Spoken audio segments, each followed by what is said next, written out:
नमस्कार विद्यार्थी मित्रांनो, आज आपण फर्स्ट इयरचा जो अप्लाइडचा पेपर आहे, या अप्लाइडच्या पेपरमधील आपण जो दुसरा युनिट आहे त्या युनिटला आपण सुरुवात करणार आहोत. तर यामध्ये आज आपल्याला दुसऱ्या युनिटमध्ये जो टॉपिक आहे तर तो टॉपिक आपल्याला पाहायचा आहे आणि तो टॉपिक आहे meaning and elements of self help groups. त्यालाच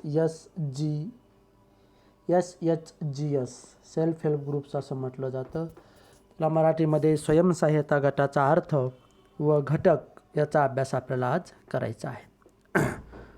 या मागील तासामध्ये आपण स्वयंसहाय्यता जे गट आहे तर त्याच्या आपण एक ओळख संकल्पना असतील. स्वयंसहाय्यता गट, मायक्रो फायनान्स कशाला म्हणायचं, मायक्रो फायनान्स कधी सुरू झाला, काय सुरू झाला, तर याचा आपण अभ्यास मागील तासामध्ये केला. आणि मग या मागील चॅप्टरमध्ये युनिटमध्ये केला. तर या युनिटमध्ये आपल्याला स्वयंसहाय्यता गटाची संकल्पना आणि त्याचे जे घटक आहेत तर या घटकांचा अभ्यास आपल्याला करायचा. आता आपण आधुनिक कालखंडामध्ये प्रत्येक देशात आर्थिक विकास घडवून आणण्यासाठी भांडवल उपलब्ध होणे हे अत्यंत महत्त्वाचं असतं. ज्याला आपण भांडवल निर्मिती म्हणतो, तरी भांडवल निर्मिती होणे महत्त्वाचं आहे. आणि मग भांडवल निर्मिती करत असताना त्यासाठी जी भांडवल निर्मिती आहे तर या भांडवल निर्मितीसाठी नागरिकांचे बचत करणं आवश्यक आहे. आणि मग नागरिकांनी बचत कधी करतील, त्यांना बचतीच्या सवयी कधी लागतील, जेव्हा त्यांना स्वतःचं किंवा उत्पन्नाचं जे साधन आहे ते उत्पन्नाचं साधन प्राप्त होईल. आणि मग उत्पन्नाचं साधन जर त्यांना मिळालं तर ते उत्पन्नातून आपले काही बचत करतील आणि ही बचत गुंतवणूक केली जाईल आणि गुंतवणूक केल्यानंतर ते आपल्याला भांडवल रूपानं देशाच्या विकासासाठी ते वापरता येते. आणि मग यामध्ये देशातील स्वयंसहाय्यता गट हे जे आहेत तर हे गट भांडवल निर्मिती करण्यासाठी मोठ्या प्रमाणावर मदत करतात.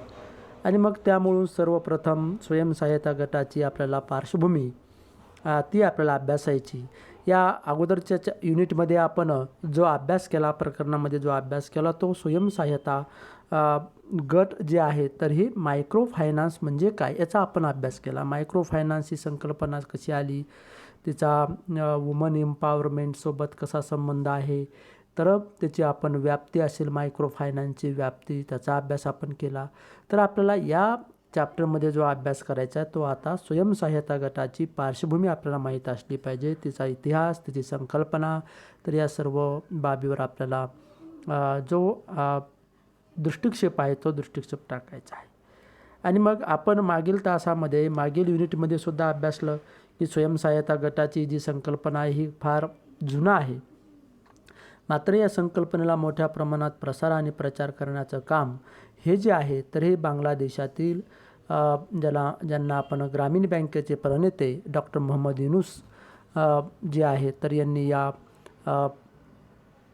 स्वयंसहाय्यता गटाची जी काही संकल्पना आहे तिचा प्रसार आणि प्रचार करण्याचं कार्य केलं.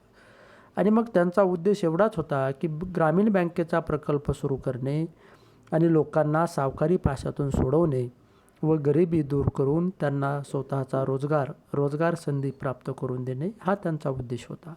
आणि मग हळूहळू ही जी संकल्पना आहे तर ही संकल्पना अमेरिका, आफ्रिका, आशियाई देशात या संकल्पनेचा प्रचार आणि प्रसार झाला.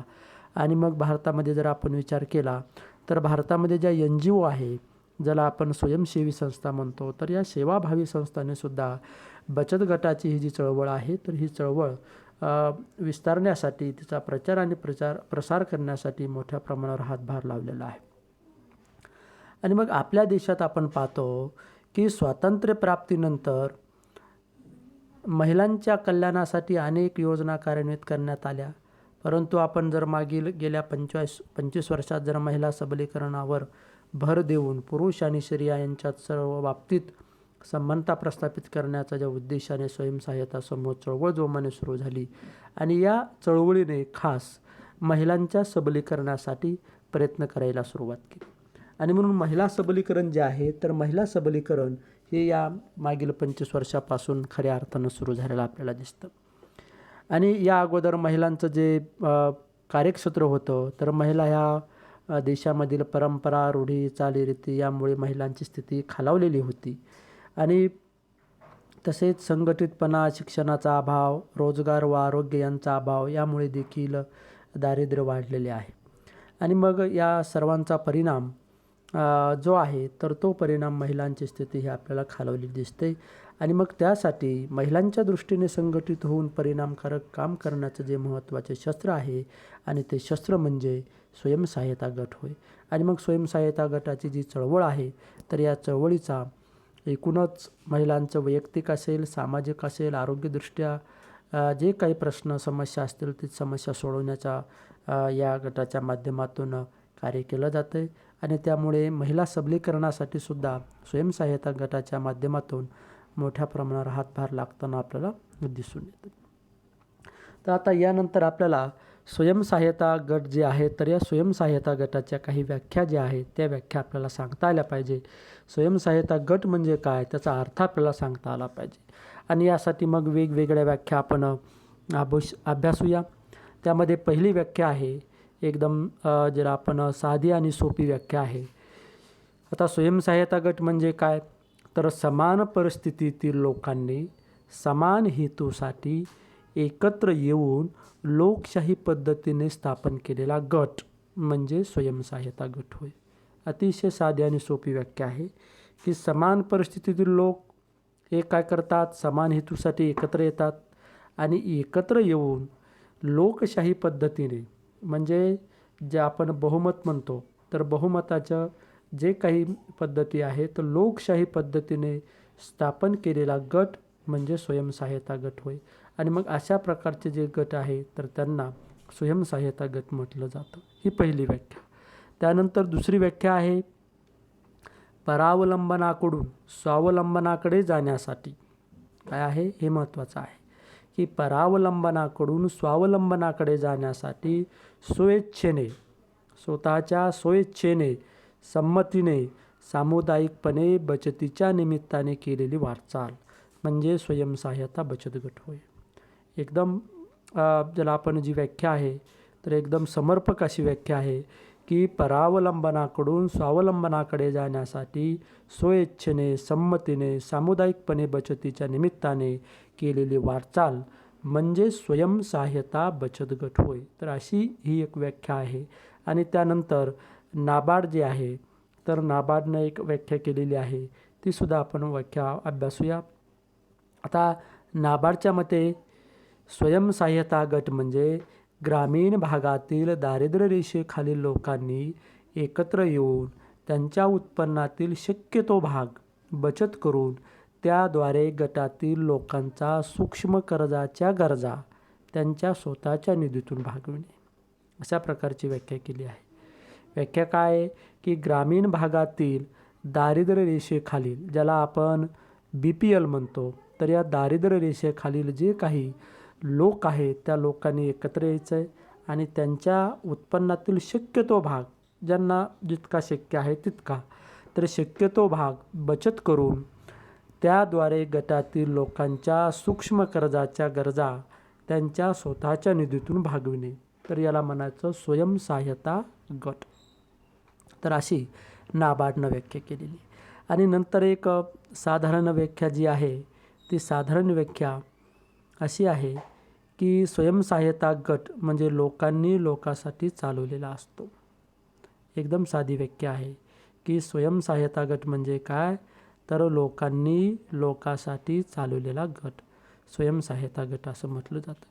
आता या स्वयंसहाय्यता गटामध्ये समान परिस्थितीतील 10 ते 20 स्त्रिया ह्या एकत्र येतात.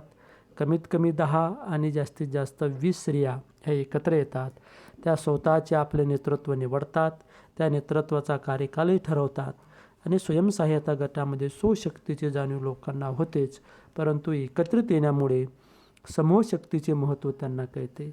आणि म्हणून मग हा जे गट आहेत तर या गटामध्ये त्यांना ज्या प्रमाणात त्यांनी व्यवहार केले त्या प्रमाणात त्यांना लाभांश मिळतो.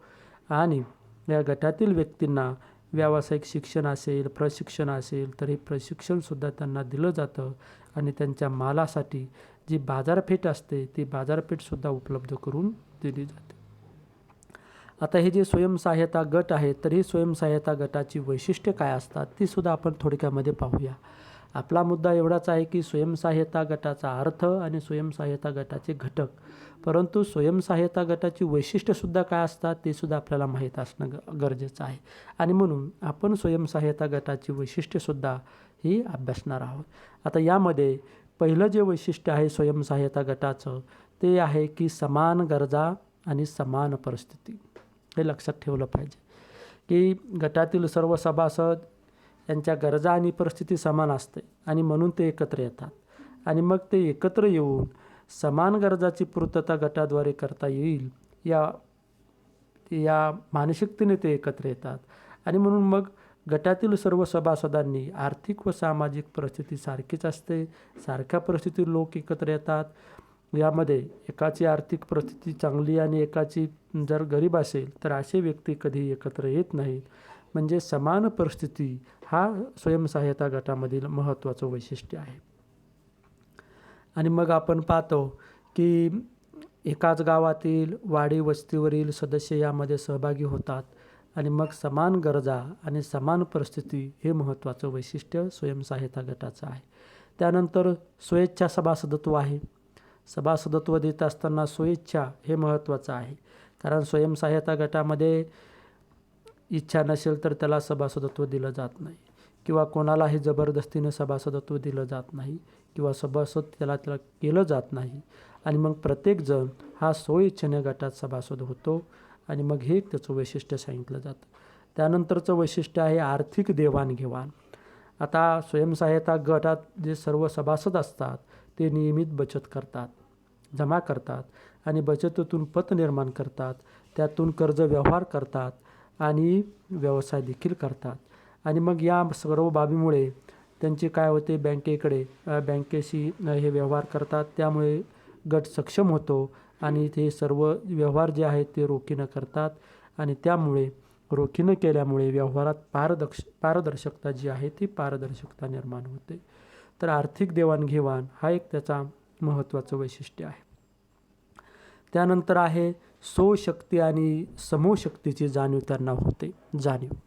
आता स्वयंसहाय्यता गटातील महिला सभासदांना गटामध्ये स्वशक्तीची जाणीव होते, कारण त्या स्वइच्छेने गटात येतात आणि सामुदायिक निर्णय कृतीमुळे त्यांच्यामध्ये समूहशक्ती निर्माण होते आणि मग ती समूहशक्ती त्यांना जी आहे ती समूहशक्ती काय आहे तर याची जाणीव त्यांना होते आणि मग त्यांच्या नेतृत्व गुणामध्ये जो म्हणतो आपण, तर नेतृत्व गुणामध्ये त्यांच्या आपल्याला वाढ होताना दिसते.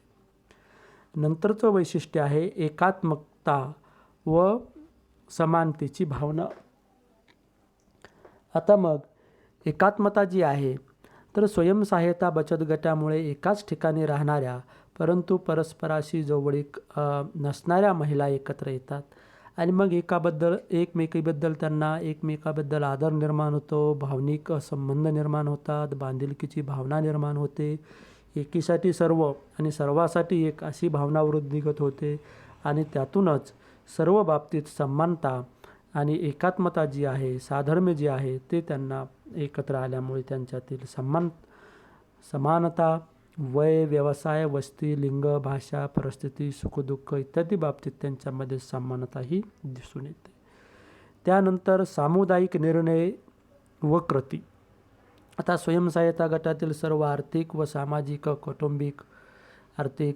कौटुंबिक समस्यावर या गटामध्ये चर्चा होते आणि त्यामधून जे निर्णय असतात ते निर्णय सामूहिक रीतीने घेतला जातात आणि मग यामध्ये जी कृती करायची ती कृती सगळी सामुदायिक असते. त्यानंतर व्यवहाराच्या प्रमाणातला स्वयंसहाय्यता गटामध्ये किती व्यवहार कोणी केला त्या प्रमाणात त्याला लाभांश मिळतो आणि मग सभासदाच्या बचतीच्या प्रमाणात सर्वांना लाभ मिळतो आणि त्यामुळे समानतेचे तत्त्वाचं पालन देखील या स्वयंसहाय्यता गटामध्ये केलं जातं. हे एक वैशिष्ट्य आहे. त्यानंतर हक्काचे व्यासपीठ. आता स्वयंसहाय्यता गटाच्या माध्यमातून हक्काचे व्यासपीठ निर्माण होतं आणि मग या व्यासपीठातून त्यांच्या कलागुणांना, कौशल्यांना, वक्तृत्वाला संधी दिली जाते. विचारांचे देवाणघेवाण करणारे हक्काचे व्यासपीठ त्यांना उपलब्ध होते आणि मग या व्यासपीठाच्या त्यांना स्वयंसहाय्यता गटाच्या माध्यमातून हे उपलब्ध झालेलं जे व्यासपीठ आहे तर यातून महिलांचा विकास घडून येण्यास मदत होते. त्यानंतर सहकार शिक्षणाबरोबरच प्रशिक्षणसुद्धा त्यांना दिलं जातं.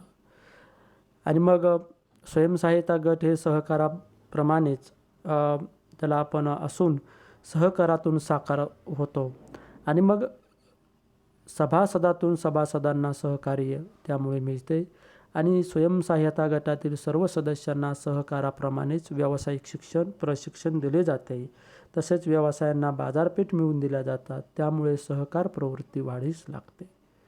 त्यानंतर आहे काटकसर वृत्तीत वाढ होते.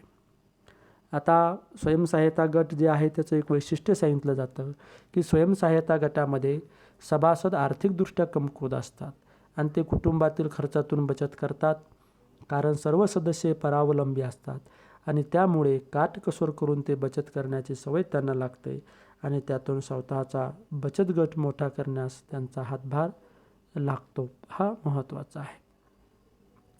त्यानंतर आहे सुरक्षितता.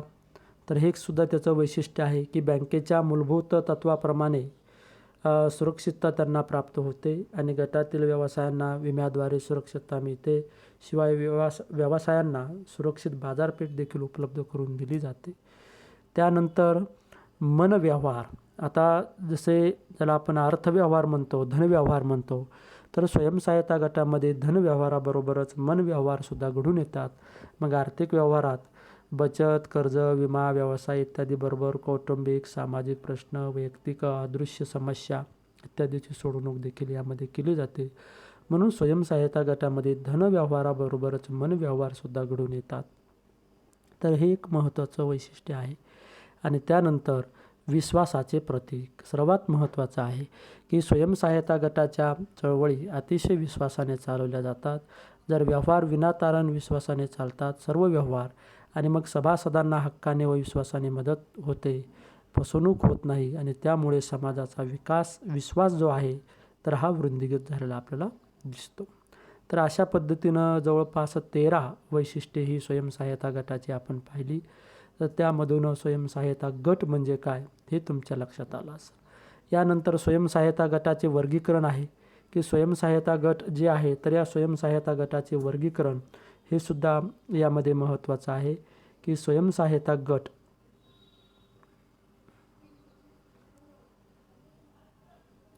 जे आहे तर या स्वयंसहायता गटाच्या माध्यमातून सुद्धा त्याचं वर्गीकरण हे आपल्याला करता येतं. आता मग स्वयंसहायता गट जे आहेत तर स्वयंसहायता गटाचे वर्गीकरण करत असताना त्याचे वर्गीकरण हे प्रामुख्याने पुढील प्रमाणे हे केलेलं आहे. तर त्यामध्ये महत्त्वाचा जो काही पहिला गट आहे तर तो आहे महिला स्वयंसहायता गट. तर महिला स्वयंसहायता गट हा त्याचं वर्गीकरण करताना पहिला आहे की या गटामध्ये फक्त महिला सभासद असतात आणि त्या महिलाद्वारेच गटाचे व्यवस्थापन केले जाते आणि गटाचे नियंत्रण व्यवस्थापन हे महिलाच करतात. आणि मग असे जर गट असतील तर त्यांना आपण महिला स्वयंसहायता गट असं म्हणतो. आणि सर्वात जास्त जे काही स्वयंसहायता गट आहेत तर ते महिलांचे असल्याचं दिसून येतं. त्यानंतर दुसरा गट आहे की पुरुष स्वयंसहायता गट. आणि मग पुरुष स्वयंसहायता गटामध्ये यामध्ये आता महिलांच्या उलट आहे की यामध्ये केवळ पुरुष सदस्य असतात आणि पुरुषाद्वारेच गटाचं नियंत्रण आणि व्यवस्थापन हे केलं जातं. आणि तिसरा आहे मिश्र स्वयंसहायता गट. आता मिश्र स्वयंसहायता गटामध्ये दोन्ही असतात, ज्यामध्ये पुरुष आणि महिला दोन्हीचा सहभाग असतो आणि म्हणून याला दोन्हीचा सहभाग असल्यामुळे दोन्ही सभासद असल्यामुळे त्यांना मिश्र स्वयंसहायता गट असं म्हटलं जातं. यानंतरचा जो गट आहे तर तो गट आहे सुवर्ण जयंती ग्राम स्वरोजगार योजनेअंतर्गत स्वयंसहायता गट आहे. तर तो त्या योजनेच्या नावानंच ओळखला जातो. तर यामध्ये स्त्री आणि पुरुष इथं स्त्री आहे, महिला आहे. स्त्री आणि पुरुष हे दारिद्र्य रेषेखालील जे काही सभासद असतात त्यांना या सुवर्ण जयंती ग्राम स्वरोजगार योजनेअंतर्गत त्यांचा एक गट तयार केला जातो आणि तो गट त्यांच्या या योजनेच्या नावानंच ओळखला जातो. आता या योजनेनुसार फक्त दारिद्र्य रेषेखालील महिला किंवा पुरुष जे असतील तर त्या पुरुषांना अनुदान स्वरूपात लाभ हे भेटत असतात. त्यानंतरचा गट आहे बचत गट. आणि बचत गट हा जो आहे तर आपल्या उत्पन्नातील काटकसर करून बचतीद्वारे सभासदांना गरजेनुसार कर्ज रूपाने पैसे देणे, कर्जाची परतफेड करणे, व्यवसाय करणे, वित्तीय संस्थांकडून कर्ज उभारणी करणे, विमा, उत्पादन वाढीसाठी वैयक्तिक व सामूहिक उद्योग निर्माण करणे आणि सर्व सदस्य आत्मनिर्भर बनवणे, अशा या उद्देशाने हा गट निर्माण केला जातो. आणि मग अशा गटाला बचत गट असे म्हटले जाते. आणि हा जो प्रकार आहे तर हा सर्वव्यापक प्रकार आहे. मोठ्या प्रमाणावर हा सर्वव्यापक गट असलेला आपल्याला दिसून.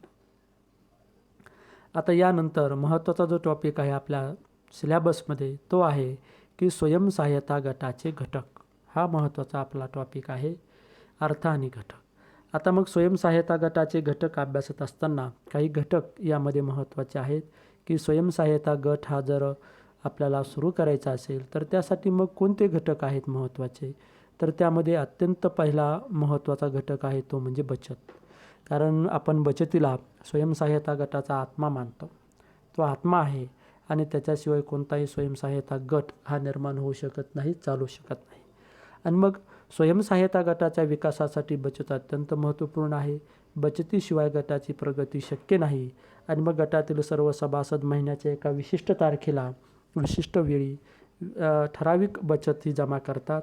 आणि मग ही बचत जी आहे तर ही बचत गटाच्या खात्यावर ही बँकेमध्ये जमा केली जाते आणि त्यातून सर्व सभासदांच्या आर्थिक गरजा ह्या भागवल्या जातात. त्यानंतर दुसरा महत्त्वाचा घटक आहे अंतर्गत कर्जे ते वितरण करणं. आणि मग जी काही बचत जमा झालेली आहे स्वयंसहाय्यता गटाकडे तर या बचतीतून गटातील गरजू सभासदांना कर्ज दिले जाते. आणि मग ते जे काही कर्ज आहे तर हे कर्ज सभासदांना प्राप्त होते. आणि मग अधिक सभासदांची मागणी एकाच वेळी असेल तर त्यांना समान प्रमाणात कर्ज देण्यात येते. आणि या दिलेल्या कर्जामुळे सभासदांची आर्थिक कार्ये पार पाडली जातात. आणि मग सर्व सभासदाच्या संमतीनेच अंतर्गत कर्जाचं वितरण हे केलं जातं. त्यानंतरचा घटक आहे की अंतर्गत कर्जाची परतफेड. आता जे काही आपण कर्ज घेतलं आहे तर त्या कर्जाची परतफेड करणं हे सर्व अर्जदार, ज्याला आपण कर्जदार जे आहे तर या कर्जदार सभासदांचं कर्तव्य आहे. आणि मग सभासदाकडून कर्ज परतफेड करून घेणे आणि त्यावरील व्याज जमा करून घेणे हे अध्यक्ष आणि सचिव यांची जबाबदारी असते. परंतु ते प्रत्येक कर्जदार व्यक्तीचं सुद्धा एक कर्तव्य आहे की त्यांनी जे घेतलेलं कर्ज आहे ते वेळेच्या आत त्याची परतफेड केली पाहिजे. आणि त्यामुळे आपोआप गटातील सदस्यांचा अंतर्गत विश्वास जो आहे तो वृद्धिंगत होतो. आणि गटातील सभासदाकडून अंतर्गत कर्ज परतफेड करून घेणे हे अतिशय महत्त्वाचं कार्य हे समजले जाते. आणि त्याशिवाय बचत गटाची वाढ विकास ही होऊ शकत नाही. त्यानंतर बँकेकडून कर्ज व अनुदाने जी आहेत तर ही बँकेकडून कर्ज व अनुदाने प्राप्त करणे. आता स्वयंसहाय्यता गट बँकेकडून कर्ज व अनुदान प्राप्त करत असतात. आणि यामधील अनुदानाची जी काही परतफेड आहे ती करण्याची गरज ही नसते. परंतु बँकेकडून घेतलेलं जे काही कर्ज आहे त्या कर्जाची परतफेड मात्र करावी लागते. आणि त्यामुळे मग गटाची पत ही बँकेकडे वाढत असते. आणि म्हणून बँकेकडून घेतलेलं जे काही कर्ज आहे तर त्या कर्जाची वेळेत परतफेड ही करावी लागते. त्यानंतर व्यवसायास भांडवल हे सुद्धा महत्त्वाचं आहे की व्यवसायास भांडवल ज्याला स्वयंसहाय्यता गटाच्या माध्यमातून सभासदांना स्वयंरोजगार प्राप्त व्हावा म्हणून कर्ज उपलब्ध करून दिले जातात. आणि मग तसेच स्वयंसहाय्यता गट बँकेकडून कर्ज घेते. गटाचा सामुदायिक किंवा व्यवसाय जो वैयक्तिक आहे तो वैयक्तिक व्यवसाय सुरू करून सभासदांना स्वयंरोजगार उपलब्ध करण्यात येतो. आणि मग अशा प्रकारे व्यवसायास भांडवल पुरवठा देखील हा काय आहे केला जातो. हे एक महत्त्वाचं घटक आहे. त्यानंतरचा घटक आहे की गटाची बैठक आणि सभा. आता मग स्वयंसहाय्यता गटाचा महत्त्वाचा भाग म्हणजे गटाची बैठक याकडे पाहिले जाते. आणि मग सर्व सभासदाच्या संमतीने एका विशिष्ट तारखेला प्रतिमाह गटाची बैठक बोलावली जाते. आणि या बैठकीमध्ये गटाविषयी वेगवेगळ्या बाबीवर चर्चा घडवून आणली जाते. आणि यामध्ये मग मासिक बचत असेल, अंतर्गत कर्ज असतील, कर्ज वितरण आहे, कर्ज परतफेड आहे, तर यासारख्या बाबीवर चर्चा घडून आणली जाते आणि पुढील नियोजन जे आहे ते पुढील नियोजन हे या बैठकीमध्येच केलं जातं. म्हणून गटाची बैठक ही अत्यंत महत्त्वाची आहे. त्यानंतर आहे सामाजिक समस्यामध्ये सहभाग. आता गावामधील ज्या सामाजिक समस्या असतील तर त्यामध्ये ज्या काही सहभाग आहे तो सहभागसुद्धा गटाच्या माध्यमातून नोंदवला जातो. सहभाग घेतला जातो आणि मग गटाच्या माध्यमातून गावातील वेगवेगळ्या सामाजिक समस्या अडचणी यावर गटामध्ये चर्चा केली जाते आणि ती चर्चा करून त्यामध्ये हिरिरीनं सहभाग नोंदवला जातो.